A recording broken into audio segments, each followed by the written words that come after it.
We're back for our final interview of a 3-day ultra marathon. Your voice is still here. You sound good. My voice is still here. You were just saying we should have had frosty cold ones to celebrate.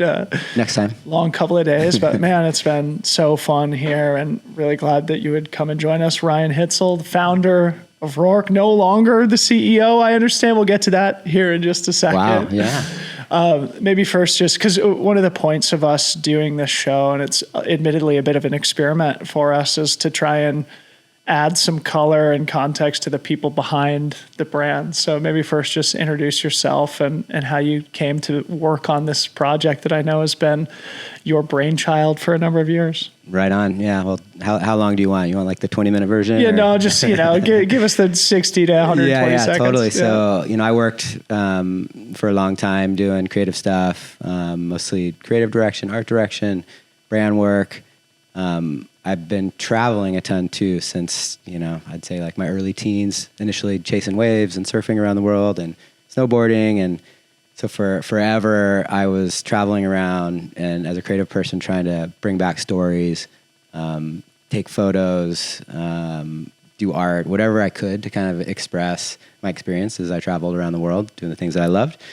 At some point, pretty early on, I discovered that I really enjoyed getting there almost more than actually doing the thing, which, may be somewhat common, but a lot of times you don't hear those stories. You only hear the stories of about the run or about, pulling into big barrels in Tahiti or whatever it might be, but there's so much richness that you find along the way if you know where to look. So I guess at some point I kind of got bored with what I was doing in advertising. I love traveling. I love telling stories. It's a big gap in the market, both in the action sports industry and the outdoor industry for storytelling, authentic storytelling, really about the journey. And I saw a gap in the apparel that they were making from a lifestyle and a technical point of view. So I thought with Roark, it could be fun to try and interweave storytelling with product making, build product that me and my friends would want to pack for trips, whether it was, riding motorcycles in the Himalayas or going on a boat trip to Java. I felt like there wasn't really anybody speaking to us, making the kind of clothes that we liked. And this was at a time, this was around 2010, where I think both the outdoor industry and the action sports industry had gotten really big. And, a lot of IPOs and it just got kind of boring. So that was sort of my rationale as a life choice to do something, get back to something that I was really passionate about after being in advertising for 15, 20 years. So that's how. So give us your personal story with running, because the brand comes into the running category from a very non-traditional posture, right? Totally. So, I think, I was always an athlete and I surfed, but I played sport and played club soccer and it was always pretty quick. So I ran here and there with that earlier in life. And as I got older, I felt like I was sort of using running as a way to run away from problems and breakups. And, I'd have these little phases, where I'd really get into my relationship with running, and it was a positive one, to work stuff out. Yeah. And then honestly, I started going to, when I started Roark, I started going to Hong Kong a lot. We were producing product over there, and our designer at the time was a runner. And we'd always arrive, I'm talking like 3 times a year, like at 6 a.m. You couldn't check into the hotel. And so he would always be like, yo, let's bring your shoes. We're going to run. And so I'd bring my shoes. We'd run from, 6:30 to 8 and just run around the city.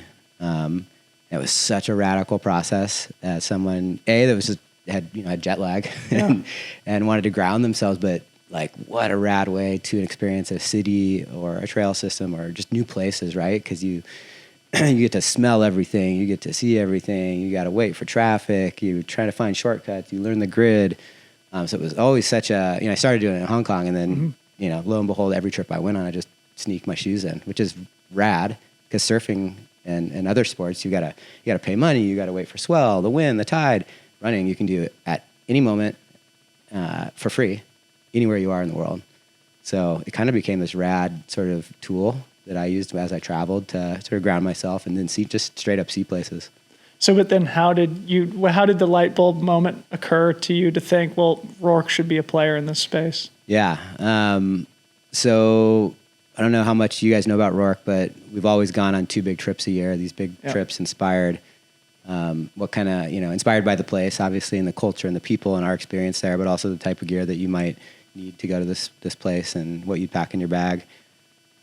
So we were on a trip to Scotland on the Isle of Skye. We were on a motorcycle sort of tour of the island, a lot of weather, a lot of whiskey. I had a typical, and we're shooting photos and we're telling stories. Is this kind of trip oriented around surf? Or is it just a not travel? always. Yeah. Scotland, we surfed, we climbed, we rode motorcycles. It kind of, there's definitely like a spectrum of sport activities that we're focused on. Not always surf. We've done trips to Montana. We've done trips to Nepal. Yeah. But I think in the last like 5 to 6, 7 years, definitely trying to include a surf element. Mm-hmm. So we were in Scotland. I think everybody was hungover after drinking whiskey on the Isle of Skye. And I woke up, as I did. I'm, trying to run 3 days a week, even on trips. And put on my shoes. It's raining. I think I get 4 or 5 miles out, not looking at any maps or phones or anything. Wander down this little trail system, goat pass, basically on the Isle of Skye. I'm just soaking wet. I'm like high, right, from this rad run I'm on. And Isle of Skye is a beautiful place. Yeah. Right. So that helped. And I looked around and there was just sheep everywhere, like literally like a flock of sheep. And in Scotland, they paint them with some sort of like organic spray paint, like fluorescent colors to mark whose sheep they are. And in this pasture, all these sheep had gathered, all these different colors. They were all bleeding the color because it was raining. So it looked like I was like on acid or something. Yeah. I'm like looking around like, oh my God, like what is happening around me? There's like technicolor sheep running around. And just had this really visceral experience. And I sort of, again, like completely open-minded at that moment, high off my run. I've got all these weird visuals happening. And I looked at myself and I'm like, why aren't we doing this? Like, I've got like a cotton Roark shirt on. I got some like, I don't know, like 7-inch, 8-inch Nike running shorts on that are black or whatever. And my running shoes. And I'm like, God, we could do better. Yeah. I know we can do better than this. And I know obviously in the run industry, there's not a shortage of great product, technical product. But in this moment, on this sort of Roark experience, I thought, God, I think other people would enjoy this. They would enjoy hearing about it. They would enjoy it if we could inspire them to go places, put on their shoes, run, discover new things. And so from a brand point of view and a marketing point of view, as storytellers, I felt like there was a compelling story that was missing, possibly in running. And I thought, God, there might actually be a product segment missing. Yeah. Again, not on like a technical side, but on a storytelling side, on maybe like a style side, maybe even, running gear that was made for someone maybe a little younger. Yeah. It's like a new generation of runners. So, and at that point I was sort of like at the beginning, I'd say a more committed run journey. This is about 5 years ago, where I was, consistently running. It wasn't just away from problems like when I was a kid. Sure. It was something that I really committed to and it made my life better. But I wasn't super educated on the industry. Yeah. So I came back and actually a different designer started working on some shorts, didn't tell anybody, started building some product and came up with the idea for Run Amok. Run Amok. Yeah. All right, we're going to come back to that. But first, I feel like let's talk about the big news this week. It was announced. I saw the press release. I was like, wow, that feels like a big and kind of exciting moment super for exciting. You. So fill the listeners in what I'm talking about Totally, here. Yeah. So I've been doing this for, about 12 years. My wife probably would say 13, 14, since about 2011. Yeah. And I've sort of, obviously as a founder, I've been this figurehead and leader. And, like I said before, I'm more trained as like a brand builder, probably. And I've enjoyed the process, but I've been this like fake CEO, right? Like just inherently, running the company, doing my best. And I had an opportunity to kind of restructure a little bit. And someone that I was very close with that was actually on our board, that I started talking to about it. And so I hired him to run the business as CEO. And I'm not taking a step back or anything. I'm definitely taking a step in to focus on everything that I'm most passionate about, building the brand, the marketing, the creative, the product design, probably the stuff I'm better at, to be honest. So I look at it. Somebody asked me today, I heard you took a step back or you're stepping out. And I'm like, no, dude, like it's the opposite. It's a refocus. Yeah. I'm just gonna, I'd love. Is there a feeling of, I don't know, relief in this move? Because, I just feeling, we've had a couple of founders here and we've talked about the entrepreneurial journey with a few people this week. And obviously it's very hard. And after being in that battle for 12 years plus, is there sort of a visceral release of tension, understanding that you're going to have a little bit more support and you can refocus in different areas? Absolutely. Yeah. I didn't get into this, and I think all entrepreneurs are different, but for me, I did not get into this to like be a CEO of a company. I got into it to be a leader for sure. I got into it to make things that inspire people, to tell stories. I just like making stuff. So at no point did I get into this to be a CEO. Yeah. That's like, and I think you talk to a lot of founders and it's usually not really about that. And there's certainly founders and entrepreneurs out there that end up, being a CEO and leading the company in that way for the life of the business. And maybe it's something that I could have or should have or would have done, but I just had an opportunity to present itself, and it just stoked me because it was someone I was on the same page with that I trusted to help with the business. And kind of like a partnership that was just like a no-brainer. Yeah. So I'm starting to feel the relief. It's still, it's pretty fresh. Yeah. But I'm super excited about it. It's gonna be awesome. So cool. It's actually literally gonna allow me to like get back into that pasture and do those things, which I sort of took a step back from in the last 2, 3, 4 years because I had to run the company. Right. So let's talk about culture a little bit. With our business, Freetrail, we use the sort of tagline, #trail culture. Like everything that we do is rooted in trail culture. And just like looking at your website, it says like gear that's made for like climbing and surfing and skating and running. And we've always, with our business, made the argument that like running is like surf and skate. Trail running is more like surf and skate and climbing than it is like road running, right? Because it's a culture thing. It's an identity. It's a pseudo religion in some cases. Kind of almost a subculture in itself, right? In running. Is that part of what made you want to move into the space? And if there's anything you want to say about like how you're approaching the trail category versus the road category? Absolutely. So for me, it was all about who I wanted to sit next to at the campfire. So like what makes a great dinner party or a great campfire setting, right? For me, it's a bunch of different people. Obviously, to have similar cultural connections, taste in music, taste in art, taste on experience and travel, fashion, etc. I think there's so many activities from surfing to climbing to riding motorcycles to snowboarding to skating to running in general, trail running obviously as well, but there's so much connection between us as people based on our interests outside of the sport or the activity. And in the case of all of those identities or sort of activities, there wasn't a lot connecting them. Obviously, you saw, surfing, skateboarding, snowboarding. There's been a connection in action sports, brands that have done that, but less brands that are surfing and climbing. Less brands, probably. Well, maybe Patagonia would be the only brand I really see that supports surfing, something like climbing and trail running. Right. and they're amazing at what they do. But I felt like, for us, like that conversation at the campfire is a really interesting one, and it wasn't being serviced. That full connection, that circle between those activities and people that I knew and that I've traveled with that are good friends of mine, we're like the same people. We just do different things. Yeah. So we were just talking about how we have a bunch of mutual friends, including Russell Nadell. I talked to him yesterday, and he said, "Oh, you got to ask Ryan about the PCT." What's the significance of the PCT for you? Oh, man.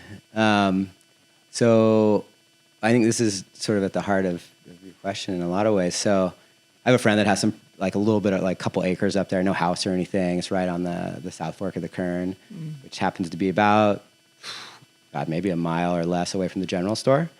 So Kennedy Meadows is on the PCT. It's, I don't know the mileage between there and Tehachapi, but it's a pretty gnarly hike, walk. I want to say it's like 6 or 8 days. It's one of power hike. Yeah. And it's sort of the gateway to the Sierras and sort of like a harder part of this adventure if you're on the PCT. So I'd love and I, usually up there fly fishing a little bit and got family and stuff, but I always try and sneak off and jump on my motorcycle and ride up there and have like one beer, like full, maybe 25 minutes. So no one even knew I was gone. And I love to just sit there and listen to all the thru hikers and the stories and what they were experiencing. And they always looked at me and they're like, "Oh, you local?" And they're like, "No." You got another But beer? I got an ear, and so many people want to talk about that experience, and and they're sort of just in the beginning of it at that point. But there's such a commonality today between, I think, like those mentally between like that thru hiking scene and trail running and the gear that they're wearing. Like everybody's wearing like ultralight, basically like trail running shorts. Totally, yeah. And the packs have gotten smaller, and I'm talking like from like 25 to like 65, which is pretty radical. And I think that goes back to kind of A, the gear need, but B, just like a different mentality that's shifting. And I think if you're sitting there, 5 to 10 years ago, it's a whole different gear kit. Everybody's wearing, Hokas and, trail running shoes. Yeah. All brands obviously, but 10 years ago they were wearing hiking boots, right? Which doesn't make any sense. Can you imagine that? Yeah.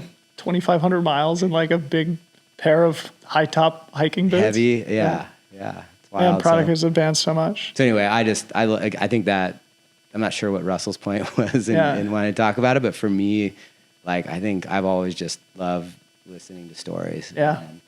And it has been cool in the last year or two. I've seen a bunch of Roark on the trail too. Yeah. And the thru hikers, so that's what I was going to say that too. Let's talk about like the artistic element of things. You said that you sort of come from more of a creative background. And I think one of the things that people notice with Roark product is it feels like art is integrated into most of the pieces. How do you guys curate and arrive on the art and graphics that you use on the pieces?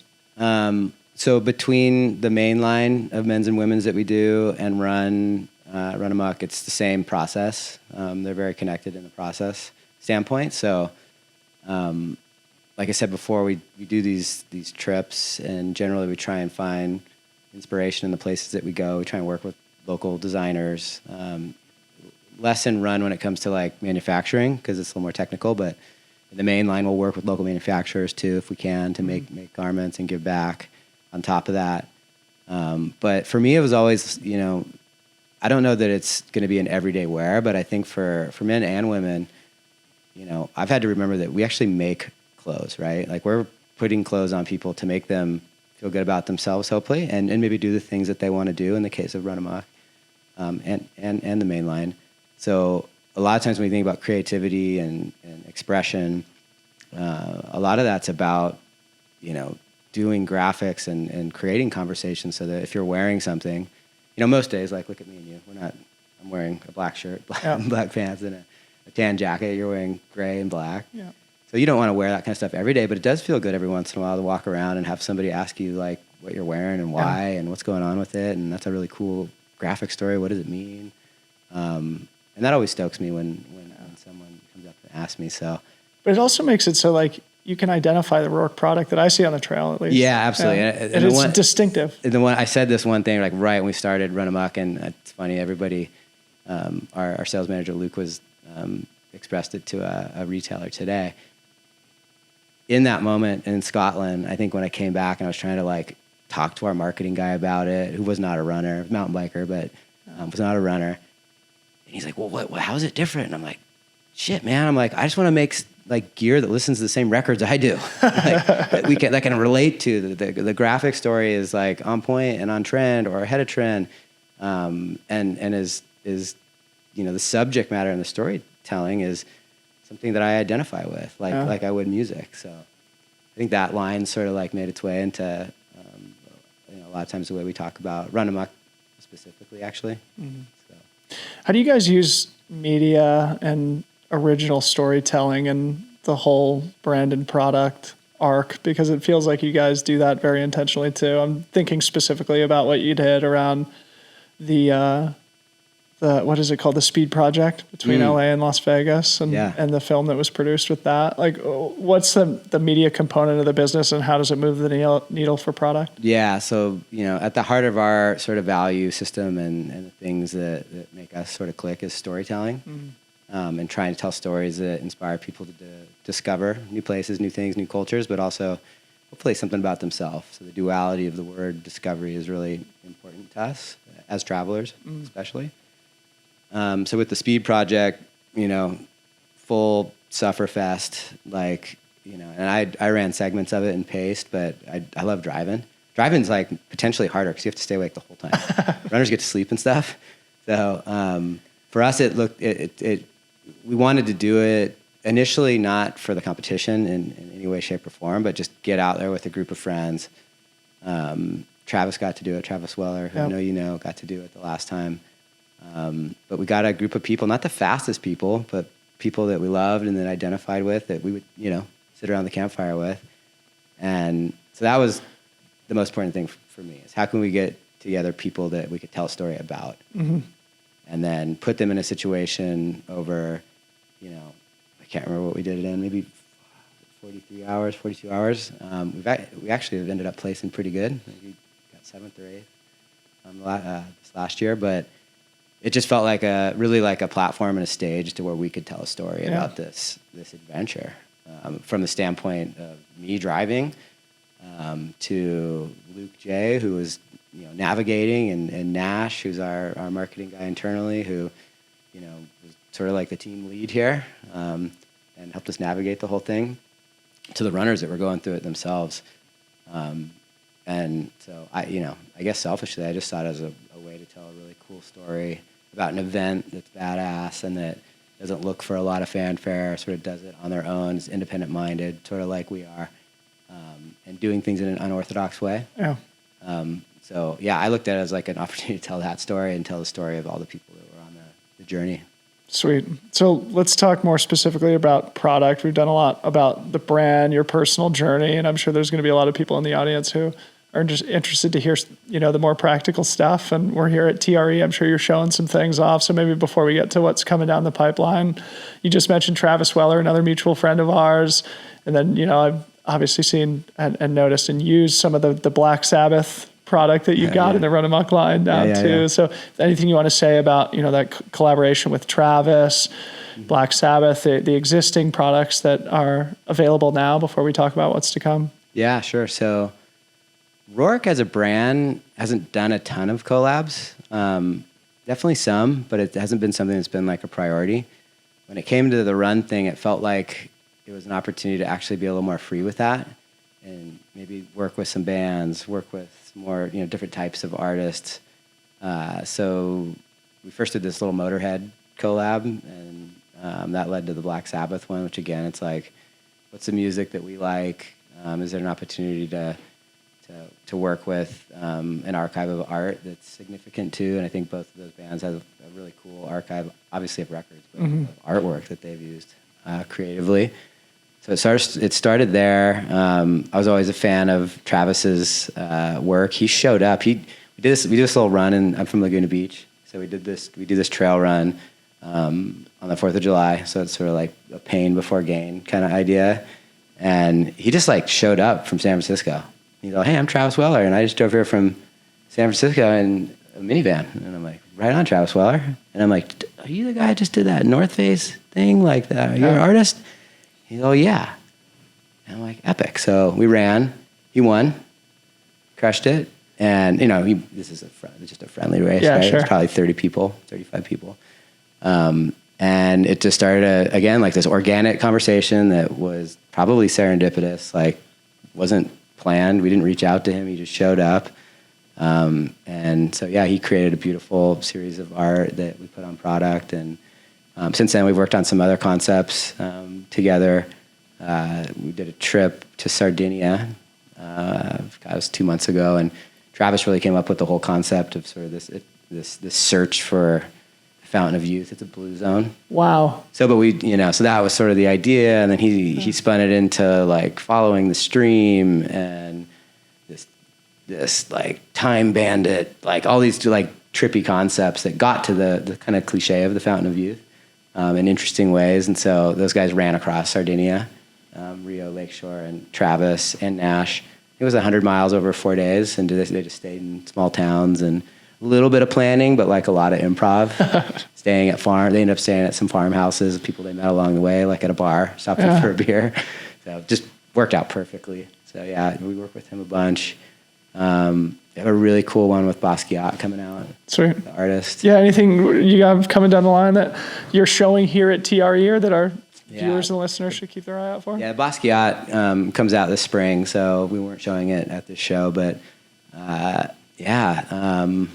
trying to think. Yeah, the collection that we showed here it's really cool. There's a couple different themes with that trip. What's really fun that we kind of like peppered in, we're not showing it with this collection, but we finally launched like a cold weather program. So funny enough, Russell lives in upstate New York, is always like, you guys are just too Southern Californian. Like, you know that people don't run in shorts and t-shirts all year round, right? Yep. And I'm like, well, no, we kind of do. There's some cold mornings in Laguna, believe it or not. Might wear a long sleeve. Yeah. I'll throw on some tights here and there, but it hadn't, up to this point, we hadn't been able to do like a 4-season business with Run. Yeah. We have 4 seasons, but we weren't catering to anybody that lives in the cold in the mountains. And we're a pretty strong brand in cold places historically. So we just worked on a cold weather collection. So we were showing that around a little bit to get some feedback, and some tights and some merino wool, some really versatile kind of tops, hooded tops. Yeah. Working with lab techs and some really interesting fabrics. Yeah. All right, so let's start winding down because I want to be sensitive of your time. But before we started recording, we were talking about, there's obviously some challenges moving into this category and being a brand that is different and coming to market from a different angle than a lot of brands. It probably takes some education, some relationship building with the retailers. Any challenges you want to share there, or things that you've experienced here at TRE that make you feel like you're making progress? Yeah, I mean, it was really intentional for us to, lead with trail running. So we are an outdoor brand. We do things in the street too, but primarily when we talk about ourselves and our ethos, we're an adventure lifestyle brand. Everything we do is in the outdoors. It's what we appreciate, and so for us, that was sort of obvious. Like, this needed to be sort of a trail running effort, which is a very small segment of running in the run world, right?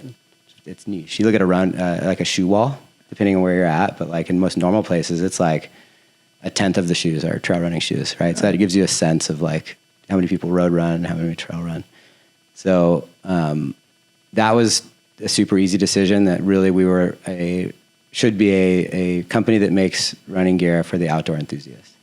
That was number one. Now, obviously, you can wear everything we make and run on the street, of course. As far as the shops, it's been interesting. But we were talking about last night a bunch at dinner with a couple retailers, and I view the core run shop as a surf shop or a skate shop. This is where we worship the culture and the sport or the activity. This is where it all goes down. I grew up working in a surf shop. That surf shop actually sold snowboards and skateboards and everything, but it was really a surf shop. But they're all the same. The core of these, especially more niche activities, they are like the epicenter of culture, and it is sort of our church. And so as the way we like support and the way we talk to our retailers, obviously there's a wide spectrum. And you do need to talk to them differently depending on what their business looks like. But at the end of the day, they're just like a surf shop. Yeah. They need to be serviced the same way, with care, with authenticity. The employees need to be treated the same way, right? Yeah. Inspired and touched. And anyway, we're big believers in the core when it comes to action sports, and I think outdoors the exact same way. And to me, for the most part, running is the exact same sort of cultural phenomenon. Like, that's where the stories go down. That's where you talk about, the upcoming race, what you're training for, in some cases, what, where you're going to go and travel. I don't think there's a lot of travel runners, but I do think there's a lot of... It's getting big. Yeah, absolutely. Just throw your shoes in. It's so easy. You run anywhere. It's the best. I've run in the weirdest places, in some scary places, but like, it's so easy to do. So I don't know. I mean, there's definitely learnings. Like it's, you know, I'm very conscious that we're not sort of an endemic running brand. Mm-hmm. And that's very obvious at a show like, you know, TRE here. Yeah. But it's also a good thing. You know, makes you stand out. Totally. Again. It's like you see people just like walk by the booth, and we have like trippy graphics and some concepts that we try and show visually, and the gear looks different on the wall with what we're previewing. And so I like that. I actually think it's good for the industry as long as we can remain authentic and committed to the community, which we've tried to do our best at. And a lot of that's like working with all these guys we're talking about today. Like, and these guys are, you know, they're runners for sure. Yeah. But culturally, we're all into the same stuff. Yeah. And so. Do you know Brett Rivers from the North Face? He founded San Francisco Running Company, and 10 years ago, 12 years ago, something like that. We were sort of part of the initial inaugural class, freshman class of the first, you know, founding moment of San Francisco Running Company. And his, I think, you know, motivation, his epiphany was that he wanted to create a run shop that was, you know, a surf shop more or less, right? Yeah. That represented the culture and the spirit of the sport. And he was really successful in doing that. And even though you guys aren't endemic, quote unquote, I think Roark very much fits in the trail culture. Yeah. I mean, look, we're down to earn it. You know, I'm not trying to come into this and like take over or tell people how it is. I just want to talk to our people. And I think there's a lot of us out there that identify and hopefully, just like we've tried to do in action sports and the outdoor industry, is just like reinvigorate it at the end of the day. And if that pushes the bigger brands to make better things and sort of refocus some of their attention on the core, then that's probably a good thing. Yeah. And anyway, we try and be humble. I'm not saying we're influencing anybody at this point, but like at the end of the day, that's our goal. We know our place, and we know that because we are surfers and skateboarders, that being authentic and committed is like that's the thing. That's it. That's the foundation. And if you can't be that, then just beat it. You know, get out of here. So. Sweet. Well, Ryan, it's a pleasure to chat with you, man. Like I said, I've been really looking forward to this one. I really appreciate everything you guys do. We've had the pleasure to work with your team at Roark through Freetrail, and appreciate you making the time for us. No worries. I really appreciate you thinking of us and thinking of me. Okay.